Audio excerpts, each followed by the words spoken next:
ભાવનગરના લઠ્ઠા કાંડમાં 21 લોકોના સામે નામજોગ ગુનો છે તે દાખલ કરી દેવામાં આવ્યો છે। 13 લોકોને કોર્ટમાં રજૂ કરવામાં આવ્યા છે અને તેમને 10 દિવસના રિમાન્ડ પણ મળ્યા છે, પરંતુ આરોપીઓનો કેસ કોઈ પણ સ્થાનિક વકીલ છે તે લડવાના નથી। આ નિર્ણય લીધો છે બાર એસોસિએશને। વૈષ્ણવજન તો તેને કહીએ જે પીડ પરાઈ જાનાને રે। નમસ્કાર, આપ જોઈ રહ્યા છો નવજીવન ન્યૂઝ અને હું છું આપની સાથે તોફિક ગાંચી। જે પ્રકારે ભાવનગરના લઠ્ઠા કાંડમાં 8 વ્યક્તિઓ છે તે મોતને ભેટ્યા છે। 40 જેટલા લોકો અત્યારે સારવાર મેળવી રહ્યા છે, જેમાંથી 4 થી 5 લોકોની અત્યારે સ્થિતિ છે તે ગંભીર માનવામાં આવી રહી છે અને આરોપીઓ છે તેઓને કોર્ટમાં પણ રજૂ કરવામાં આવ્યા હતા, જેમાંથી તેમને 10 દિવસના રિમાન્ડ કોર્ટ દ્વારા આપવામાં આવ્યા છે અને સમગ્ર કેસની તપાસ સ્ટેટ મોનિટરિંગ સેલ કરી રહી છે અને જેના વડા અત્યારે મયુરસિંહ ચાવડા આ કેસની તલસ્પર્શી તપાસ પણ કરી રહ્યા છે। અને જે પ્રકારે આ મામલાએ તૂલ પકડ્યું છે તેણે સમગ્ર ગુજરાતના પોલીસ તંત્રને દોડતું કર્યું છે, કેમ કે લઠ્ઠા કાંડના કારણે હવે પોલીસ તંત્ર પર પણ કાર્યવાહી છે તેની ગાજ ગરજવાની શરૂઆત થઈ છે અને ભાવનગરના 4 પોલીસ કર્મચારીઓને પણ સસ્પેન્ડ કરવામાં આવ્યા છે। વડતેજના પોલીસ ઇન્સ્પેક્ટર અને એલસીબીના પોલીસ ઇન્સ્પેક્ટરને પણ સસ્પેન્ડ કરી દેવામાં આવ્યા છે અને જેમ જેમ તપાસ આગળ વધશે તેમ એક પછી એક પોલીસ અધિકારી અને કર્મચારીની જો સંડોવણી કે પછી તેમની કોઈ ભૂલ સામે આવશે તો તેમના પર પણ કાર્યવાહી થવાની છે તે પણ હવે ચોક્કસ દેખાઈ રહ્યું છે। અને ભાવનગરના વકીલોએ નિર્ણય લીધો છે કે આ આરોપીઓ જે પ્રકારે કૃત્ય આચર્યું છે તેમના કોઈ પણ વકીલ હવે કેસ લડવાના નથી।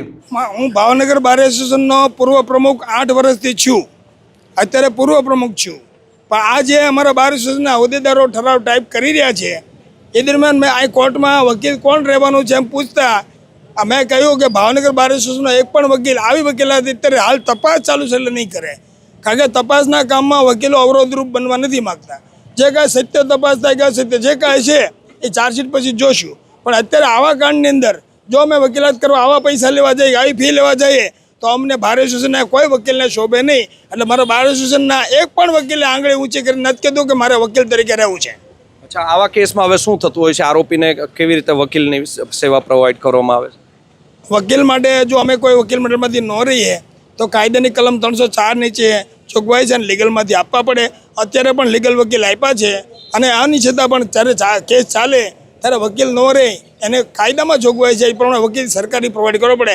એની ફરજ છે કે સરકાર તરીકે નિમાયેલા છે અને ડિફેન્સ કરવો પડે।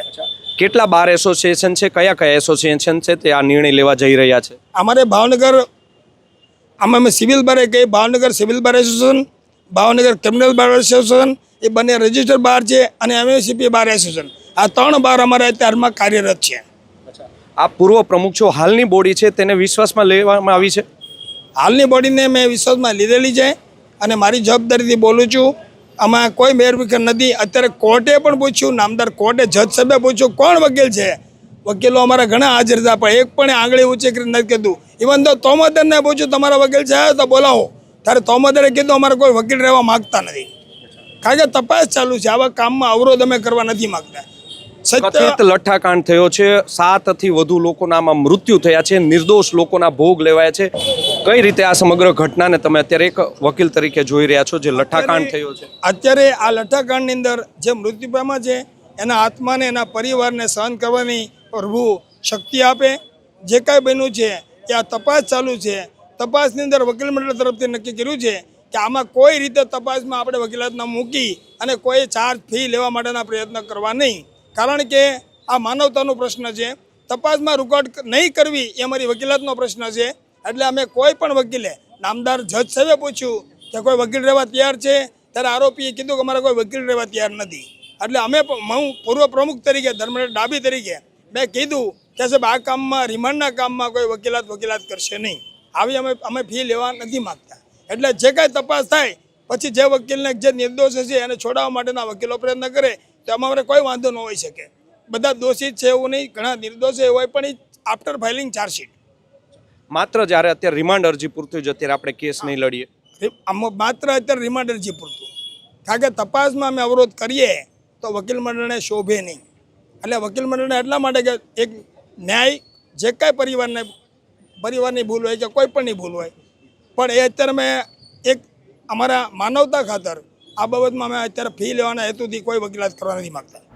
આમ જે લોકોના સામે નામજોગ ગુનો દાખલ કરવામાં આવ્યો છે તેમાંથી 13 લોકો છે તેમને કોર્ટમાં રજૂ કરવામાં આવ્યા. તે સમયે તેમના પાસે સ્થાનિક એટલે કે બાર એસોસિએશનના કોઈ પણ વકીલ જોડાયા નથી, તેમના પક્ષે કોઈ કેસ લડવાના નથી. અને હવે આ ભાવનગરના લઠ્ઠાકાંડ બાદ ગુજરાતના પોલીસ તંત્રમાં પણ ધરખમ કોઈ પ્રોહિબિશનને લઈને ફેરફારો કે કોઈ નવા નિયમો આવે તો પણ નવાઈ નહીં. જોઈએ આ મામલે જે પ્રકારે ગાંધીનગર સતત નજર રાખી રહ્યું છે, ગૃહ વિભાગ પણ વિગતો રોજબરોજની મેળવી રહ્યું છે અને આવનારા દિવસોમાં વિધાનસભાનું હવે સત્ર પણ છે તે પહેલાં શું નવાજૂની થાય છે.